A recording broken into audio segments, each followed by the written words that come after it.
Hello guys, good morning. চলে আসলাম নতুন একটা ব্লগ নিয়ে। তো গাইস আজকে আমরা করতে চলেছি পিকনিক। তো অনেকদিন হয়ে গেছে ভিডিও আপলোড করা হয়নি এই চ্যানেলে। Long video, short video upload করে এসেছি, শর্ট ব্লগ। তো আজকে যাচ্ছি পিকনিক করব বলে একটা জায়গা ঠিক করেছি। সেখানে সাপল কোদাল নিয়ে পরিষ্কার করব, সব জ্বালানি ফালানি গুছিয়েছি, আরও লোক ওখানে আছে। তো চলো তোমাদের দেখাবো শেষ অবধি কিরকম হয় ব্লগটা। আমরা যাচ্ছি, আর আমরা পিকনিকটা করব হচ্ছে বাঁশবাগানের ভিতরে। ওই জন্য আমরা বাঁশবাগানের ভিতরেই যাচ্ছি। পুরো জঙ্গল দেখতে পাচ্ছ চারি সাইডে।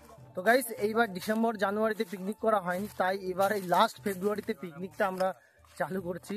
তো দেখো আমাদের জায়গাটা, এই যে দেখতে পাচ্ছ জায়গা, এখানটা পরিষ্কার করা হচ্ছে, এখানে উনুন করা হবে, পিকনিক করা হবে।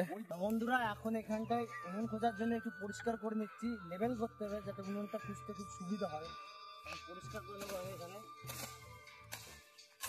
তো দেখতে পাচ্ছ আমাদের পুরোপুরি জায়গাটা পরিষ্কার করা কমপ্লিট। যেখানে আমরা উনুনটা খুঁজবো, এবার এখানে উনুন খোঁজার জন্য গোল করে নেব, এখানটায় গোল করে নেব যেখানে উনুনটা খুঁজা হবে সেই মাপে।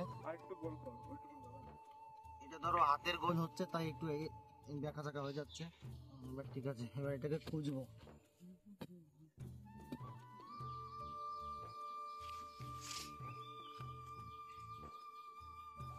তো গাইস উনুন খুঁজতে পুরো ঘেমে সেমে জল হয়ে গেছে, কারণ গরম তো পড়েই গেছে এখন।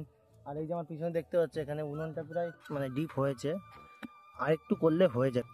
আর এখানে দেখতে পাচ্ছ যে কুঞ্চি, বাঁশবাগান থেকে কুঞ্চি এলোমেলো ছড়ানো আছে, সব কুঞ্চিগুলো একদম ভেঙে ভেঙে করে জ্বালানি করেছি। এখানে কোদাল দিয়ে সব পরিষ্কার করছি, কেবল এইটুকু জায়গা পরিষ্কার করা হয়েছে। আর এদিকে কিন্তু দেখতে পাচ্ছ আমাদের মশলা বেশ রেডি হয়ে গেছে, আর মাংসটাও ধুয়ে কমপ্লিট করা হয়ে গেছে। উনুন কিন্তু জ্বলছে, এখানে পেঁয়াজ ভাজা হচ্ছে উনুনে মাংস রান্না করার জন্যে।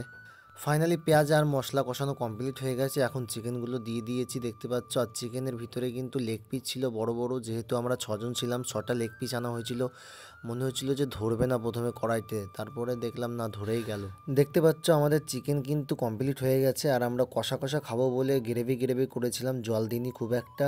আর কষা কষা খেতে কিন্তু খুব ভালোই লাগে, তোমরা সবাই জানো।